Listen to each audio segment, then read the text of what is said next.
Slowly sometimes, but I assure you, you will see the end result that you want if you do all this.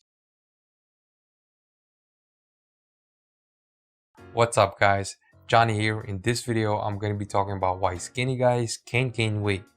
There are three things you got to keep in mind if you're skinny and you're trying to gain weight: your mindset, your nutrition, and your training. If you have always been skinny and you don't change your mindset, then you will always keep yourself skinny. So this is the first thing that you have to change. You have to change the way you are thinking. Your mindset of not being able to eat more than what you can handle is because you're not actually being more specific with the way you're eating. Right now, you're probably eating maybe 1 or 2 big meals. And that's okay if you can eat more than what you're supposed to do. But if you can't, what you can do is that you can cut those big meals into smaller meals. So maybe you're gonna have 4, 5, maybe 6 meals in a day. I know it sounds a lot, but if you make those meals very calorie dense, it's not going to be a lot because you're just going to be snacking throughout the whole day. So that's something that you can do every time you feel like you can't eat any more than what you can handle in one sitting. Split those big meals into smaller meals. What if you don't have an appetite anymore? What can you do about that? A more practical way of handling your appetite is to eat foods that you know for a fact you can eat a lot of. So if you're somebody who enjoys peanut butter, for example, maybe throughout the day, at the end of your meal, you can just have a tablespoon of peanut butter. Or maybe every time you don't feel like eating anymore, maybe you just have 2 tablespoons of peanut butter. So this is a way for you to get that extra calories without feeling like, you're gonna throw up or you can't eat it anymore. I'm gonna be talking about this later, but the fact that you're telling yourself that you're already eating a lot is actually not 100% true, because most of the time, what you're feeling is not correct. So if you really track your calories, you will see that it's below what is optimal for you to start gaining weight. But we'll talk about this in the nutrition part and the suggestions that I have for you. Some things to consider when you actually don't have an appetite anymore, or you feel like you're always full. Maybe look at your meal plan, or maybe for one day, just be aware of the foods that you're eating. Are you eating a lot of vegetables, for example, or are you eating a lot of things that is really difficult to digest, such as like oatmeal or berries?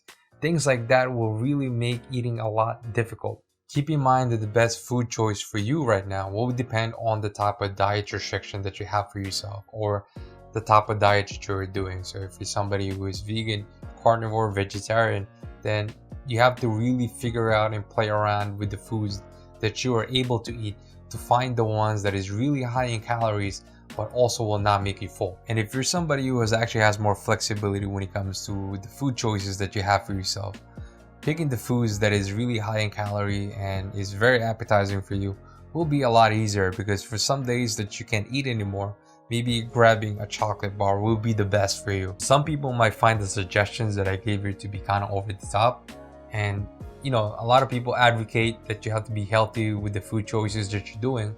But if you're somebody who has never really gained weight or has always been struggling with gaining weight, then I think playing around with these ideas will be the best options for you right now.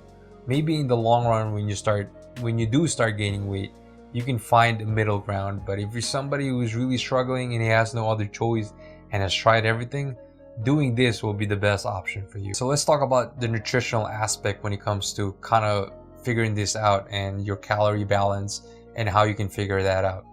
Since you're somebody who's really focusing on gaining weight, I think it's a lot easier for you to play around with the calories and your macronutrients. If you don't want to do the online calculator thing, one thing that you can do is actually just estimate or do a rough estimate of your maintenance calories. So you take your current body weight and you multiply that by 15 or 16. And this should give you your maintenance calories, or the calories you should be having right now to start this process. For the first 2 weeks, after consuming the calories that you have calculated here, you want to see how your weight fluctuates. Ideally, you should be weighing yourself in the morning on an empty stomach at the same time all the time, so that you can limit the variables if you don't do this. But weighing yourself, that should be your main goal for the first 2 weeks, so that you can see if anything happens with your weight. If your weight doesn't go up, then that means you still have to eat more than what you have calculated. Just keep increasing your calories by 10% based on your weekly average, not your daily weight fluctuation, because that doesn't really correlate to what's happening. And looking at the big picture, you want to see your weekly average go up. And the way you want to see this is you want to see a 1 pound gain every week from your weight. And if that doesn't happen, increase your calories by 10% of your total calories at the moment. As far as your protein, carbs, and fat, just focus on your protein right now, because that's the main thing that you should be focusing on besides your total calories.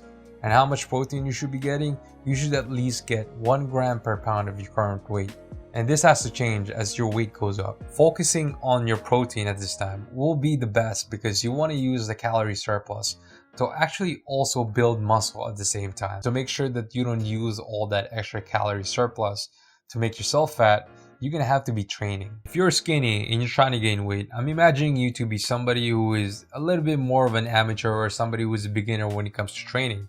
So training for you, I would say, will be more individualized, because recommending you to do strength training like most people would recommend somebody who is in this position is not really ideal, because you getting hurt from doing deadlifting, benching, and squatting will be a lot higher because you have never trained before. So pick something that you know for a fact that you will enjoy, or pick a program that you know that you can enjoy and that you can constantly do, because that's your main goal for training. You want to pick something that you're going to be able to continually do during your weight gaining process, because you don't want to turn the extra calories to fat. You want to make sure that you're constantly being active, and doing anything inside the gym will be beneficial for you because you are also a beginner. So you're definitely going to see some progress in your muscle growth and your muscle gain because you have never trained before. But if you're somebody who was trained before and you've just been skinny, then pick something that's a little bit more intermediate, or something that involves more of the main compound movements such as deadlifting, squatting, because those will definitely help you get more strength, and gaining strength equals more muscle in the long run. So that's something that you should be thinking about. If you're still not sure of the exact training or the training program you should be doing right now during this gaining phase, I suggest that you look at the training template called the 5x5. And this is kind of a beginner starter program to build the foundations that you need. So you can look at that, and then using the template, you can remove the workouts that they give you and replace those with the workouts that you're more comfortable doing. So in the beginning, just replace the recommended workouts that they have and use the workouts that you know that you can do very easily. And once you get used to training at the gym or working at the gym, then it's a little bit easier for you to kind of go back to the original and do those instead. Hopefully the stuff that I mentioned here will be easy for you to digest, because I understand, I've been there before. Gaining weight is difficult, especially if you're somebody who is naturally skinny or has always been skinny throughout their life. And be consistent with it. That's the main thing. You got to be consistent with it. You got to make sure that you are consistent with your eating. You got to make sure you're consistent with your training, with your tracking your weight, your calories, and you will see your progression slowly sometimes, but I assure you, you will see the end result that you want if you do all this. If you have any feedback for me, comments, you can leave them below. If you enjoyed this video and the contents that I'm making, make sure you like and subscribe. I have some other videos too if you haven't seen them. And until then, I'll see you in the next one.